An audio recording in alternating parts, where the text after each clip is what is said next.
श्रियकान्ताय कल्याणनिधये निधयेऽर्थिनाम् श्रीवेङ्कटनिवासाय श्रीनिवासाय मङ्गलम् लक्ष्मी सविभ्रमालोकसुभ्रूविभ्रमचक्षुषे चक्षुषे सर्वलोकानां वेङ्कटेशाय मङ्गलम् श्रीवेङ्कटाद्रिशृङ्गाग्रमङ्गलाभरणान्त्रये मङ्गलानां निवासाय श्रीनिवासाय मङ्गलम् सर्वावयव सौन्दर्य सम्पदा सर्वचेतसाम् सदा सम्मोहनायास्तु वेङ्कटेशाय मङ्गलम् नित्याय निरवध्याय सत्यानन्दचिदात्मने सर्वान्तरात्मने श्रीमद् वेङ्कटेशाय मङ्गलम् स्वतः सर्वविदे सर्वशक्तये सर्वशेषिने सुलभाय सुशीलाय वेङ्कटेशाय मङ्गलम् परस्मै ब्रह्मणे पूर्णकामाय परमात्मने प्रयुञ्जे परतत्त्वाय वेङ्कटेशाय मङ्गलम् आकालतत्त्वमशान्तमात्मनामनुपश्यताम् अतृप्त्यमृतरूपाय वेङ्कटेशाय मङ्गलम् प्रायस्वचरणौ पुंसाम् शरण्यत्वेन पाणिना कृपया दिशते श्रीमद् वेङ्कटेशाय मङ्गलम् दयामृततरङ्गिन्यास्तरङ्गैरिव शीतलै अपाङ्गैः सिञ्चते विश्वम् वेङ्कटेशाय मङ्गलम् स्रग्भूषाम्बरहेतीनाम् सुषमावहमूर्तये सर्वातिशमनायास्तु वेङ्कटेशाय मङ्गलम्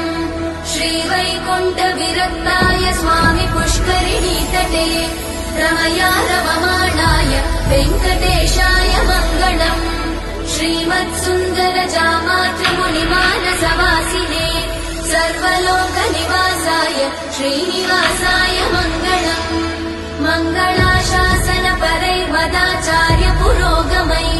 सर्वैश्च पूर्वैरचार्य सत्कृतायास्तु मङ्गलम्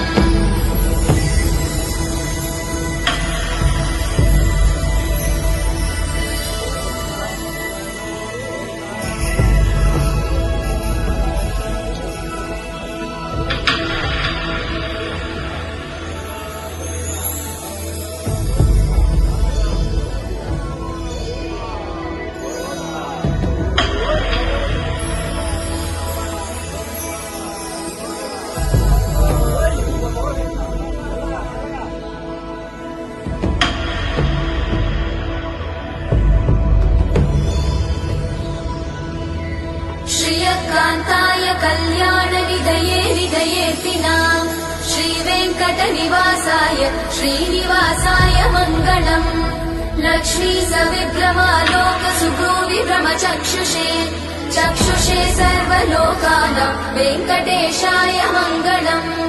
श्रीवेङ्कटाद्रिशृङ्गाग्रमङ्गलाभरणान्त्रये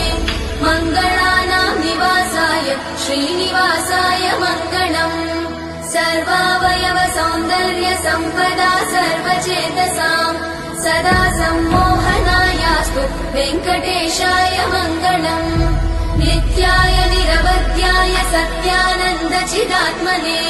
सर्वान्तरात्मने श्रीमद् वेङ्कटेशाय मङ्गलम् स्वतः सर्वविदे सर्वशक्तये सर्वशेषिने सुलभाय सुशीलाय वेङ्कटेशाय मङ्गलम् परस्मै ब्रह्मणे पूर्णकामाय परमात्मने प्रयुञ्जे परतत्त्वाय वेङ्कटेशाय मङ्गलम् आकालतत्त्वमशान्तमात्मनामनुपश्यताम् अतृप्त्यमृतरूपाय वेङ्कटेशाय मङ्गलम् प्रायस्वचरणौ पुंसाम् शरण्यत्वेन पाणिना